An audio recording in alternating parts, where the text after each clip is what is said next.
In the early 2000s, Silicon Valley thought it had found its next miracle. A young woman in a black turtleneck, talking about changing the world, compared to the next Steve Jobs. Her promise sounded revolutionary.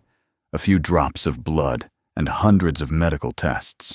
Fast, cheap, no needles. The company was called Theranos. Its founder, Elizabeth Holmes. Investors worshipped her. The media adored her.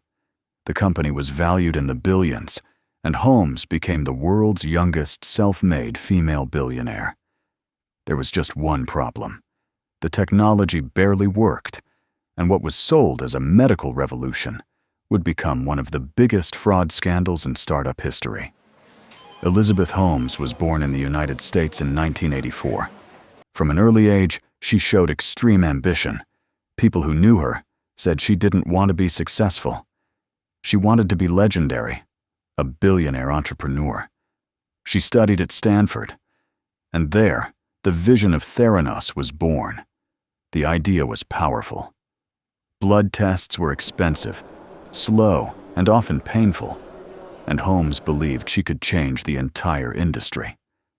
So she did what Silicon Valley loves most. She dropped out. Instantly, the comparisons began. Jobs, Gates, Zuckerberg, the dropout genius, the young visionary. And Holmes knew exactly how to play that role. At the center of it all was a machine. Holmes called it the Edison, a small box that was supposed to run hundreds of different tests from a single drop of blood taken from a finger. No needles, no giant lab machines, just one device that could sit in every pharmacy and every home in America. It was a beautiful idea.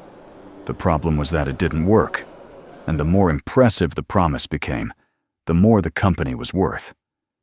Theranos became the absolute darling of Silicon Valley. Major investors poured in money. Politicians backed it. The media turned Holmes into a superstar. Its board filled with powerful names, former government officials, generals, statesmen. But there was a strange detail. Almost none of them had real scientific expertise in blood testing. Then came the deal that changed everything. Theranos partnered with Walgreens, one of the biggest pharmacy chains in America, to put its blood tests inside real stores. Suddenly, this was no longer just a startup pitch.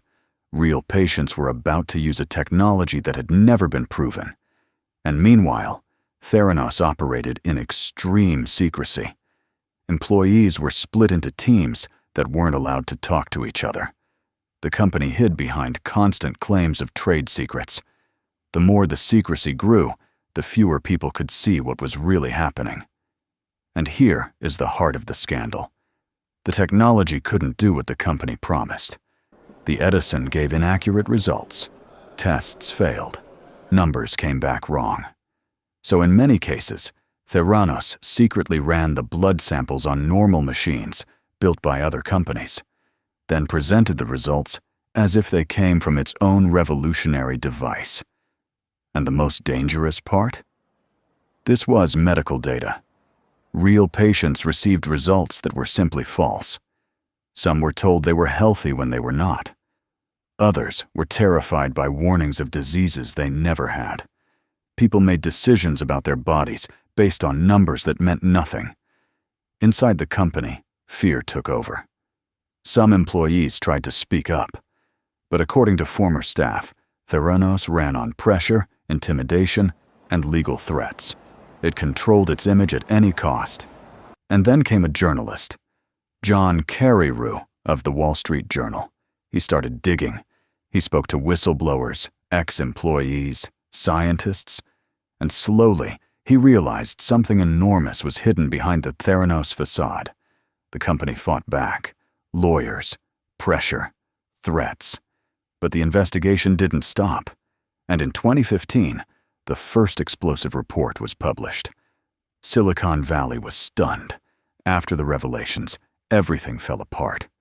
Regulators opened investigations. The Walgreens partnership collapsed. Investors panicked.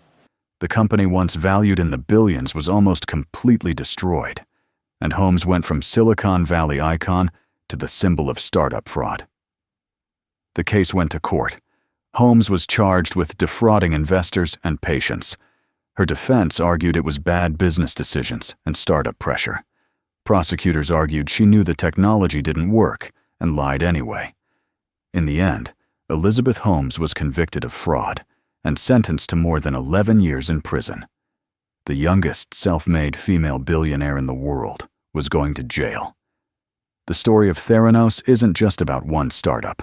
It's about a culture that rewards hype, worships visionaries, and is afraid to question big promises. Holmes convinced investors, media, politicians, even scientists, that she had changed the future of medicine. And maybe that's the most frightening part. Because in a world full of hype, sometimes the story becomes more powerful than the truth.